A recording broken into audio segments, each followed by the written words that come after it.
অসমত যিকোনো মুহূৰ্ততে হ'ব পাৰে ভয়াৱহ ভূমিকম্প। ভাৰতৰ পৰা মঙ্গল গ্ৰহলৈ যাত্ৰা অৰ্থাৎ মিছন মাৰ্চ। চন্দ্ৰপৃষ্ঠত খোজ দিয়া 50 বছৰ সম্পূৰ্ণ। 22 জুলাইত লঞ্চ কৰা হ'ব ভাৰতৰ পৰা চন্দ্ৰলৈ চন্দ্ৰযান 2। হেল্ল' গাইজ, আজি আপোনালোকে এনেকুৱা বহুতো তথ্য লৈ আনিছোঁ যোনখিনি আপোনালোকে জনাটো খুবেই প্ৰয়োজনীয়, গতিকে আঁতৰি নাযাব, ভিডিঅ'টো সম্পূৰ্ণ চাওক। গতিকে বলক আজিৰ ভিডিঅ'টো আৰম্ভ কৰোঁ। মানুহ, জীৱশ্ৰেষ্ঠ হৈছে মানুহ। মানুহে যি কথা ভাবিছে সেয়া সঁচা কৰি আহিছে আৰু যি সপোন দেখিছে আজিলৈকে সঁচা কৰিবলৈ অপ্ৰাণ চেষ্টা কৰিছে। ঠিক তেনেদৰে 50টা দশকৰ আগতে এটা ইতিহাস ৰচনা হৈছিলে যাক আমি জানো এপ'ল' 11 নামেৰে। এই এপ'ল' 11 হৈছে মানৱ নিৰ্মিত প্ৰথমখন যান য'ত মানৱ অৰ্থাৎ মানুহ গৈ চন্দ্ৰত ভৰি দিছিলে। আৰু এই মিছন এপ'ল' 11 এই মিছন 50টা বছৰ পূৰ্ণ হোৱাৰ কাৰণে নাছাই টুইটাৰ যোগে এক পোষ্ট দিছিলে, যোনটো পোষ্ট মই আপোনালোকক দেখুৱাই দিছোঁ। এতিয়া আহিছোঁ ভাৰতৰ কথালৈ।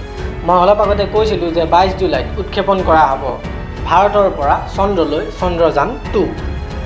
আৰু ইতিমধ্যে চন্দ্ৰযান 2ৰ প্ৰস্তুতি সম্পূৰ্ণ হৈছে আৰু এই কথা ইছৰোৱে টুইটাৰ যোগে প্ৰকাশ কৰিছে।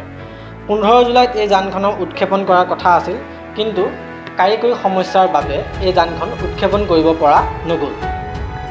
আৰু এই চন্দ্ৰযানখন চন্দ্ৰৰ দক্ষিণ মেৰুত লেণ্ডিং কৰোৱা হ'ব।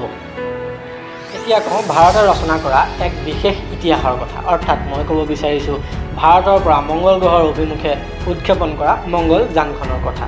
এই যানখন 2013 চনৰ 5 নৱেম্বৰ তাৰিখে মঙ্গল গ্ৰহৰ অভিমুখে উৎক্ষেপণ কৰা হৈছিল। এই যানখন 14 ছেপ্টেম্বৰ 2014ত মঙ্গল গ্ৰহৰ কক্ষপথত গতি কৰিবলৈ আৰম্ভ কৰিছিল। মঙ্গল যানখনৰ এই যাত্ৰা আছিল ভাৰতৰ প্ৰথম ইণ্টাৰপ্লেনেটৰী যাত্ৰা। এই যানখনৰ সফলতাই ইছৰো তথা ভাৰতলৈ কঢ়িয়াই আনিলে পৃথিৱীৰ ভিতৰতে 4ৰ্থ স্থান আৰু এছিয়া মহাদেশৰ ভিতৰতে প্ৰথম স্থান, যিয়ে মঙ্গল গ্ৰহলৈ যোৱা সপোন বাস্তৱত ৰূপায়ণ কৰিছিল। এই যানখন GSLV নামৰ ৰকেটটোৰ সহায়ত উৎক্ষেপণ কৰা হৈছিল। And for your kind information, ভাৰতৰ এই ইতিহাসৰ ওপৰত এখন নতুন মুভিও আহি আছে, গতিকে মুভিখন নিশ্চয় চাব। এতিয়া সকলোৰে বাবে এক গুৰুত্বপূৰ্ণ জাননী যে সময়ৰ যিকোনো মুহূৰ্ততে অসমত হ'ব পাৰে ভয়াৱহ ভূমিকম্প। কেন্দ্ৰীয় ভূবিজ্ঞানী মন্ত্ৰী হৰ্ষবৰ্ধনে তেখেতৰ তথ্যত এই শংকা প্ৰকাশ কৰিছে। আৰু মন্ত্ৰীগৰাকীয়ে ইতিমধ্যে লোকসভাত এই তথ্য দিছে।